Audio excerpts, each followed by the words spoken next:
পঞ্চায়ত নিৰ্বাচনৰ বাবে আজিও মুখ্যমন্ত্ৰী ডক্টৰ হিমন্ত বিশ্ব শৰ্মাৰ মাৰাথন প্ৰচাৰ।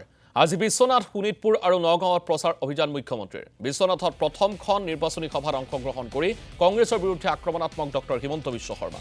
চৰকাৰী উচ্চতৰ মাধ্যমিক বিদ্যালয়ত ৮ কোটিকৈ টকা প্ৰদান কৰাৰ কথা ঘোষণা কৰিছে মুখ্যমন্ত্ৰীয়ে। ৰন্ধন গেছৰ চিলিণ্ডাৰৰ দামো হ্ৰাস কৰাৰ প্ৰতিশ্ৰুতি মুখ্যমন্ত্ৰীগৰাকীৰ।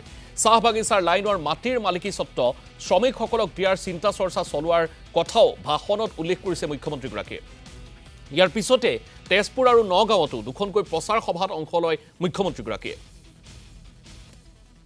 বৰষুণৰ বতৰ, কাৰ্যসূচীসমূহ অলপ দেৰিকৈ হ'ব এতিয়া, কাৰণ আগতে মোৰ গোটেইকেইখন মিটিং হেলিকপ্টাৰেৰে আছিল।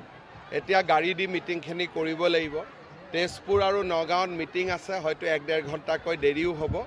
কিন্তু ৰাইজৰ পাৰ ভঙা উৎসাহ, বতাহ বৰষুণ সকলো আহি সভাত উপস্থিত।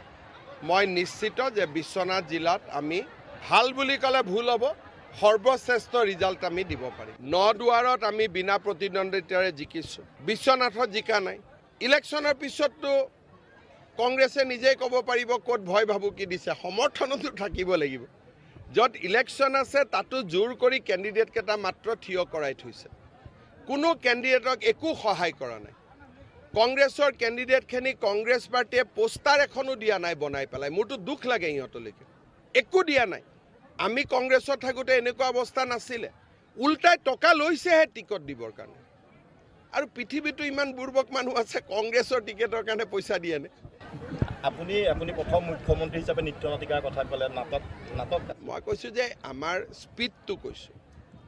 প্ৰথমবাৰে বহুত কাম কৰাৰ ইচ্ছা আছিল, ক'ভিড আহিল, CA আহিলে। এইবাৰ 5 বছৰ ভাল কৰি পালোঁ, বহুত কৰিলোঁ। অহা 5 বছৰ বিজেপি আহিব, ইয়াতকৈও দুগুণ হ'ব। মই স্পীডটোৰ কথা বুজাইছোঁ।